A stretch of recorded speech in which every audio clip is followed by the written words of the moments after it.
তো আছে, আমাদের কপিলের সমস্যা হবে, এটাই কপিলের তো মেয়াদ চলে যাবে বিচার, এটাই আর কি। আমাদের ফ্লাইট ঠিক হবে সামনে কি না হবে এখনো নিশ্চয়তা নাই। সেগুলোতে অনেক ভোগান্তিতে পড়বো যে টিকিটের টাকাটা আবার আমাকে দিতে হবে। আজ দুপুর 2টার দিকে শাহজালাল আন্তর্জাতিক বিমানবন্দর 8 নম্বর গেটের যে কার্গো ভিলেজে যে অগ্নিকাণ্ডের ঘটনা ঘটেছে, সেই অগ্নিকাণ্ডের ফলে সিলেটে আপনারা জানেন ইতিমধ্যে রিয়াদ থেকে অর্থাৎ সৌদি আরব থেকে একটি ফ্লাইট সিলেটে এসে অবতরণ করেছে, যেটার গন্তব্য ছিল আসলে মূলত ঢাকা।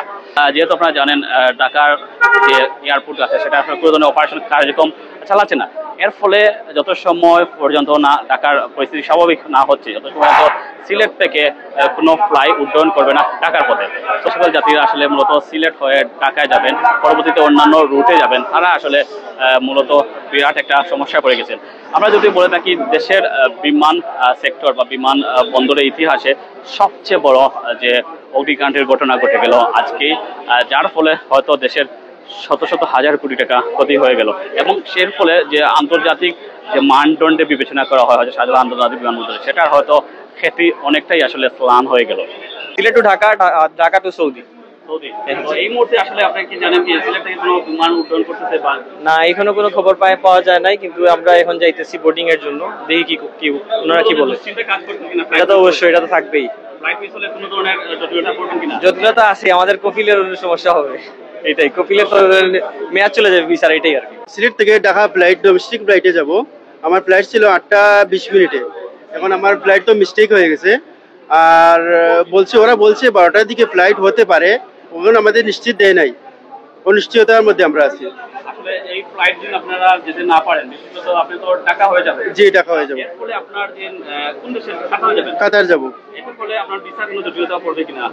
জটিলতা পড়বে কিনা আমাদের ওইটা আমার টিকেটের সমস্যা হয়ে যাবে। এটা কি আমাদের ফ্লাইট ঠিক হবে সামনে কি না হবে এখনো নিশ্চয়তা নাই। আর টিকেটের ক্ষতি হয়ে যাবে আমার। আর এমনিতে কপিলের সমস্যা হবে কি না হবে এখনো তো বলতে পারি না, এখনো ওর সাথে কোনো যোগাযোগ হয় নাই আমার। কপিলের সাথে এখনো আমার যোগাযোগ হয় নাই। অনেক টেনশনে আমি ফিল করতেছি।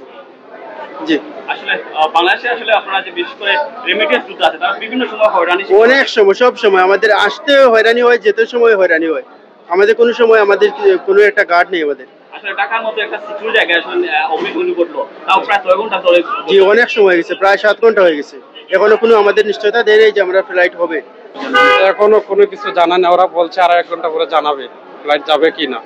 তো যদি আপনাদের ফ্লাইট কোন কারণে মিস্টেক হয় তাহলে আপনি কোন ধরনের মিস্টেক হলে তো অনেক ভোগান্তিতে পড়বো যে টিকিটের টাকাটা আবার আমাকে দিতে হবে।